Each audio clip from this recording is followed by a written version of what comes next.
Tariki 24 Gicurasi 2026 Perezida wa Repubulika y'u Rwanda Paul Kagame yageze Doha muri Qatar mu ruzinduko rw'akazi rw'umunsi umwe.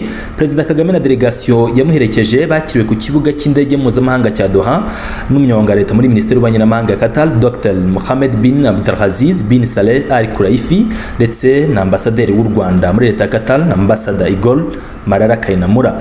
Uruzinduko rwa Perezida Kagame muri Qatar ruje rukurikiye ibikorwa byinshi bishingiye ku bufatanye n'ibiganiro hagati y'u Rwanda na Qatar byabaye mu mezi atambutse, naho muri Mata 2026 Perezida Paul Kagame yoherereje Emir wa Qatar Sheikh Tamim bin Hamad Al Thani ubutumwa bugamije gushimangira umubano no gufatanye hagati y'ibihugu byombi bwajyanywe na Minisitiri w'Umutekano imbere mu gihugu Dr Vincent Biruta.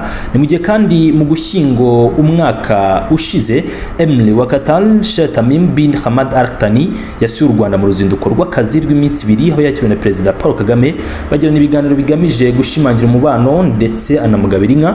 Ni mu gihe Qatar ikomeje kugira uruhare mu biganiro by'amahoro byo mu karere k'ibiyaga bigari, cyane cyane hagati y'u Rwanda na Repubulika Iharanira Demokarasi ya Kongo.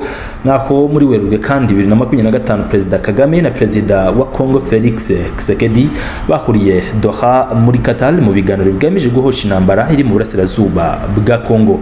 U Rwanda na Qatar bisanzwe bifitanye umubano mwiza w'igihe kirekire ushingiye ku bufatanye mu bukungu, iterambere, ubukerarugendo, ishoramari ndetse n'ibindi. Sura Samugeshi Bayingana dosiye na article ku rukuta rwa YouTube umenye byinshi byisumbuyeho.